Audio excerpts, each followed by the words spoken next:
Hello students, स्वागत है एक बार और अमेजन कोच चैनल पे। हमने कॉन्टिन्यूटी शुरू किया था पिछली क्लास में। आप देखोगे जो पिछला लेक्चर हमारा था उसमें हमने कॉन्टिन्यूटी को इंट्रोड्यूस किया था कि कॉन्टिन्यूटी का मतलब क्या होता है और क्यों हमें कॉन्टिन्यूटी को किसी प्रोसेस के थ्रू निकालना पड़ता है, हम क्यों नहीं ग्राफ निकाल के पता कर पाते हैं।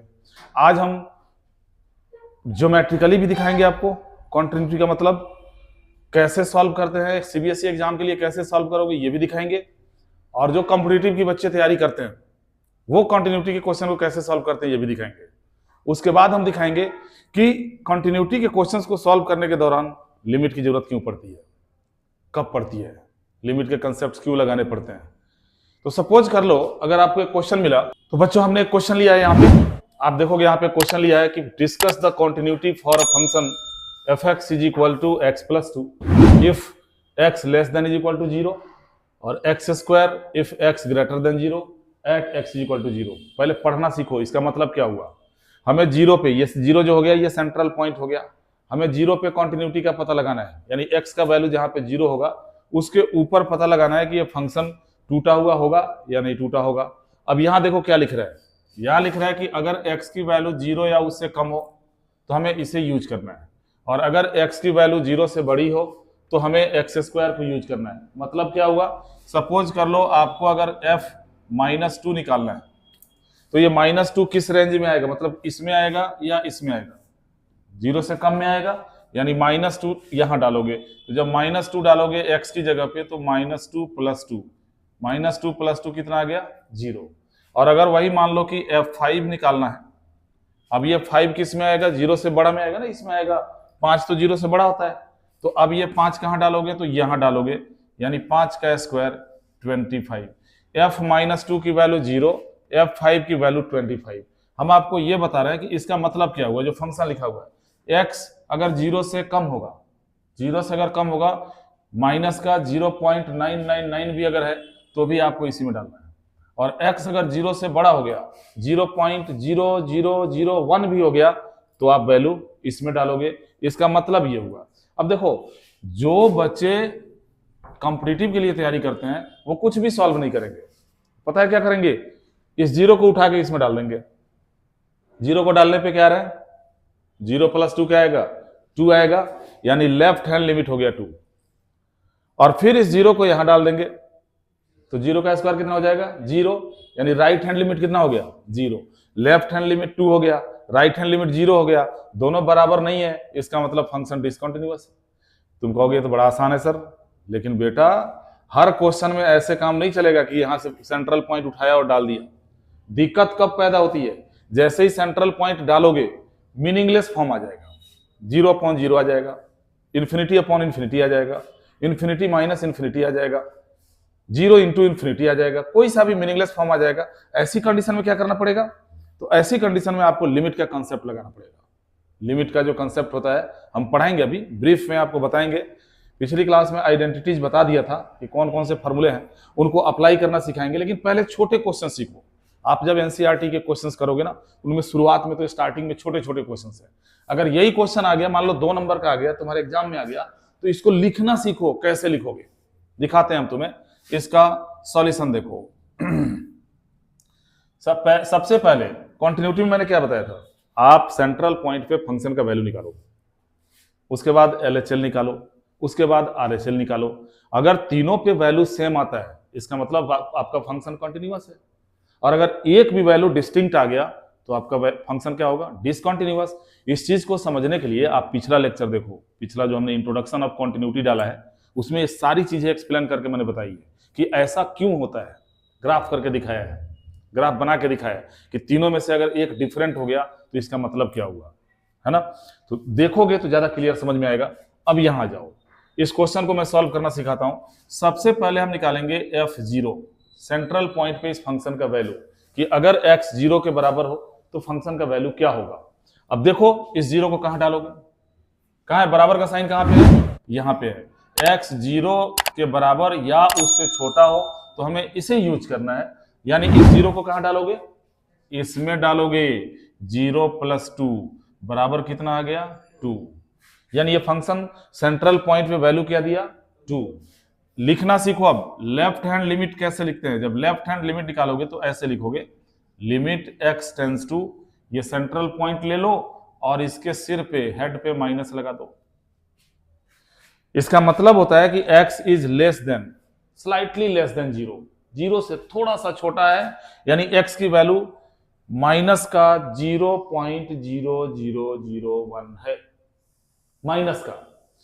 अब क्या करोगे, अगर x 0 से छोटा है तो हमें फंक्शन क्या लेना है, x+2 लेना है। अगर ये एग्जाम में कर रहे हो, हम जानते हैं कि इसमें 0 डाल देने के बाद ये मीनिंगलेस फॉर्म नहीं देगा, फिर भी अगर आप अपने एग्जाम में इस क्वेश्चन को कर रहे हो तो कुछ चीजें दिखाना पड़ेगा, स्टाइल थोड़ी सी मारनी पड़ेगी, LHL का मतलब दिखाना पड़ेगा। 0 माइनस का मतलब होता है आप इसमें जहां जहां x दिख रहा है वहां पे क्या डालोगे, 0 माइनस h।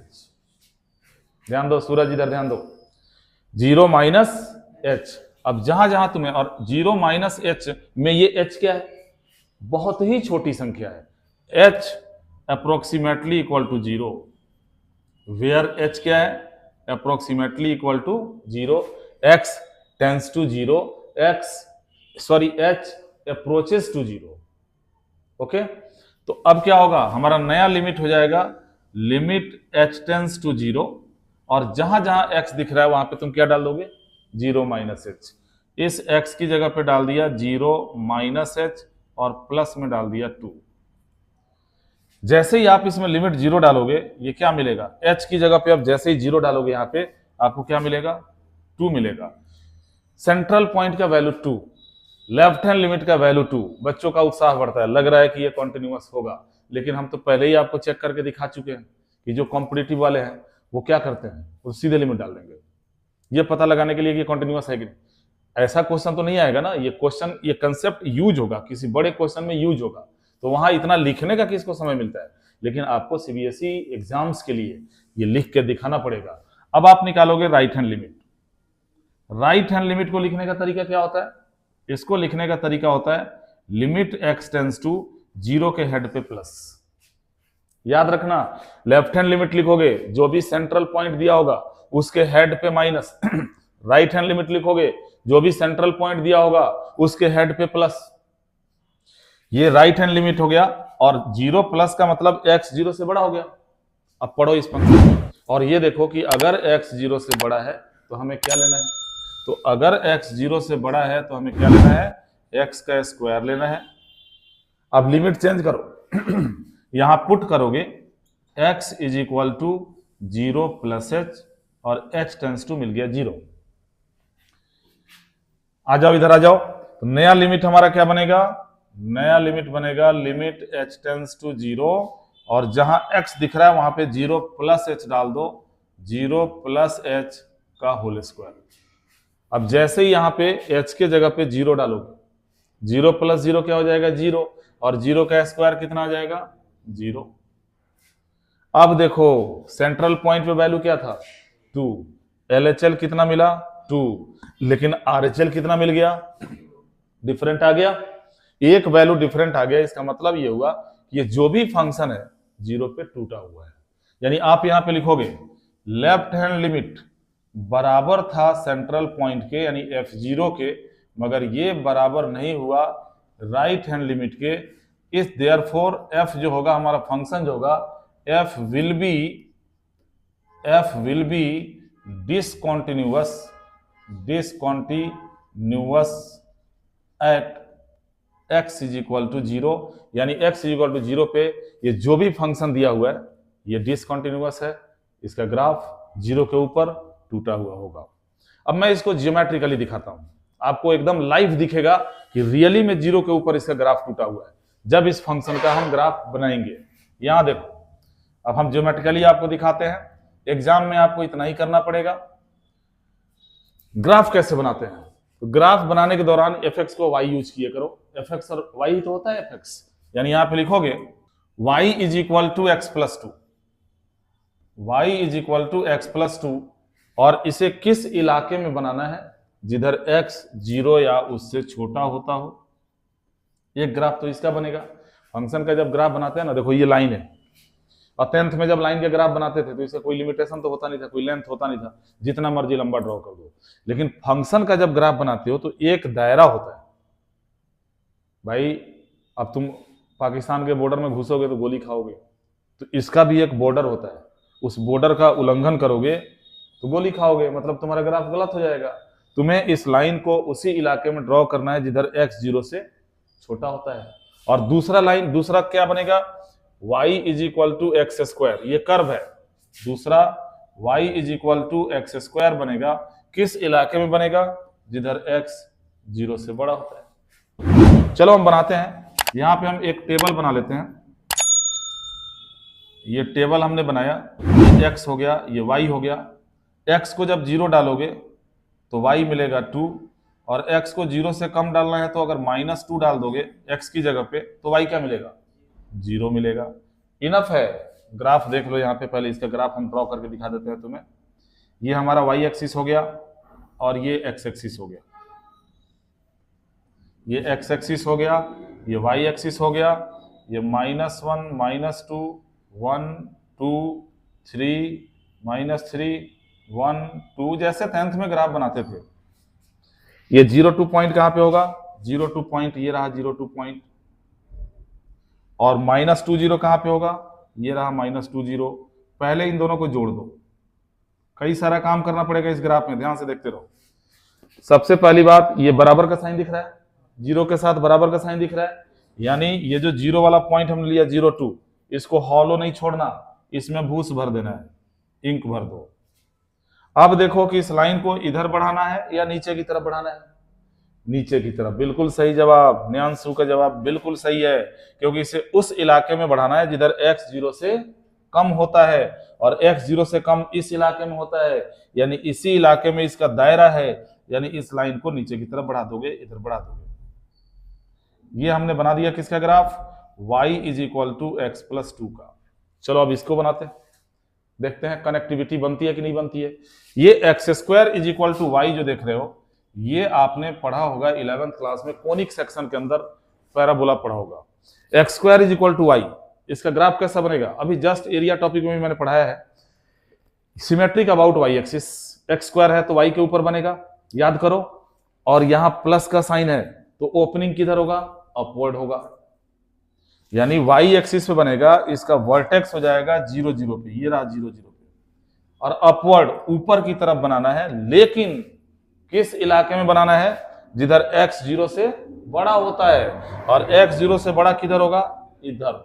यानी ये जो ग्राफ बनाओगे पैराबोला, ये सेमी पैराबोला बनेगा बिल्कुल इस तरीके से। वैसे कंप्लीट बनता तो इधर भी आता, ऐसे आता, लेकिन ये हम इस इलाके में नहीं आ सकते, ये हमारा इलाका नहीं है, इसलिए इसको आप इसी तरह बनाओगे। और एक चीज और देखो, यहाँ पे बराबर का साइन नहीं है, यानी यहाँ ये जो सर्कल बना रहे हैं हम, इसको हॉलो रखेंगे, खोखला, इसमें इंक नहीं भरना है। ये हमने बना दिया, ये जो फंक्शन आपके सामने है उसका ग्राफ हमने बना दिया। यहाँ जो फंक्शन आप देख रहे हो, अब ध्यान से ग्राफ देखो, जब ध्यान से देखोगे तो साफ दिखेगा, थोड़ा बहुत नहीं, इतना टूटा हुआ। यही पे था ना x का 0, और जहां x का 0 था, अब देख लो ग्राफ कितना टूटा हुआ है। अगर ये कॉन्टिन्यूअस होता तो ये ग्राफ टूटता नहीं, कनेक्ट हो जाता। तुम कहोगे हमें दिखाइए कनेक्ट करके, अरे कनेक्ट करके दिखाने के लिए इस फंक्शन में थोड़ा सा सुधार करना पड़ेगा, बस खाली x स्क्वायर प्लस 2 कर दो। अगर हमने x स्क्वायर प्लस 2 कर दिया, अब देखो ये पैराबोला हमारा क्या हो गया, y is equal to x square plus 2, और एक्स स्क्वायर की वैल्यू क्या होगी, y माइनस 2। अब इसका ग्राफ कैसे बनेगा, एक बार और देखो, मैं इसी ग्राफ में सुधार करने जा रहा हूं, ध्यान से देखते रहो। अगर तुमने कोनिक सेक्शन और कोनिक सेक्शन के अंदर पैराबोला पढ़ा हुआ है तो साफ दिख रहा है कि इस पैराबोला का वर्टेक्स जो होगा 0,2 पे होगा। x और y के साथ माइनस में जो डिजिट आता है वो वर्टेक्स होता है। 0 2 पे वर्टेक्स हो गया। y का जो कोफिशिएंट है आगे पॉजिटिव है, यानी बनेगा तो y एक्सिस पे ही, क्योंकि x स्क्वायर है, लेकिन अपवर्ड बनेगा, बस वर्टेक्स शिफ्ट हो गया। अब इसका वर्टेक्स कहां चला गया, 0 2, और 0 2 पॉइंट ये रहा, यही है 0 2 पॉइंट। यहां से ये पैराबोला बनेगा ऊपर की तरफ ऐसे, ये बन गया graph y is equal to x square plus 2 का, जी भर के देख लो, अब तुम्हें दिखेगा कि ये कनेक्ट हो गया, कि इस लाइन से क्या हो गया, कनेक्ट हो गया। अब तुम ये भी देखोगे कि माइनस इंफिनिटी से इंफिनिटी के बीच में कहीं भी टूटा हुआ नहीं है। देखो, टूटने का सबसे ज्यादा डर, डिसकंटिन्यूटी का सबसे ज्यादा डर किस पॉइंट पे होता है? जिस पॉइंट पे हम फंक्शन को डिफाइन करते हैं। हम इस फंक्शन को जीरो पे डिफाइन कर रहे हैं, है ना? तो जीरो पे कहने का मतलब यह है कि कोई तार है और तुमने यहां से उसको मोड़ दिया, तो जहां से मोड़ोगे, जहां से वो टर्न करेगा, जहां से अपना नेचर ग्राफ चेंज करेगा, वहां पे उसके टूटने का चांस ज्यादा होगा, उस तार के टूटने का चांस ज्यादा होगा, कहीं और तो टूटने का चांस होगा नहीं। तो कई बार क्वेश्चन में ये पूछा जाता है कि find the point of discontinuity, discontinuity का पॉइंट बताइए। हर बार आप ऐसे ग्राफ बना के तो नहीं दिखाओगे ना, इतना समय नहीं मिलेगा। तो आपको जो सेंट्रल पॉइंट दिया जाता है, उस सेंट्रल पॉइंट पे आप कंटिन्यूटी चेक करो। अगर इस पे कंटिन्यूअस हो गया तो सभी पॉइंट पे कंटिन्यूअस होगा, कहीं भी डिसकंटिन्यूअस नहीं होगा। हमने सिर्फ +2 लगा दिया तो ये जो फंक्शन आप देख रहे हो ये एवरीवेयर कंटिन्यूअस हो गया। आप किसी भी पॉइंट पे इसको चेक कर सकते हो। और अगर वही यहां से +2 अगर हटा दिया था, सॉल्यूशन तुम्हारे सामने है, राइट हैंड लिमिट की वैल्यू डिफरेंट आ गई थी और ये फंक्शन क्या हो गया, डिसकंटिन्यूअस। तो बच्चों, इतना छोटा क्वेश्चन एग्जाम में नहीं आएगा। ये तो मैंने कंटिन्यूटी का मतलब बताया, आपको लिखना सिखाया कि LHL कैसे लिखते हैं, RHL कैसे लिखते हैं, और आपको ग्राफ के थ्रू इस चीज को दिखाया। पहला ग्राफ जो मैंने बनाया था वो टूटा हुआ, देखा तुमने, एक नहर के बराबर, कनाल के बराबर टूटा हुआ था। दूसरा +2 कर दिया तो कैसे कनेक्ट हो गया, ये भी ग्राफ मैंने बना के दिखाया। एक और क्वेश्चन मैं आपको बताता हूं जो अक्सर एग्जाम में आ जाता है 2 नंबर में, उसके बाद मैं आपको लिमिट के कंसेप्ट पढ़ाना शुरू करूंगा। ठीक है, इंतजार करो अगले लेक्चर का, उसमें लेके आता हूं एक बढ़िया सा क्वेश्चन, एक सिग्नम फंक्शन लेके आता हूं और उस पर हम डिसकंटिन्यूटी चेक करते हैं।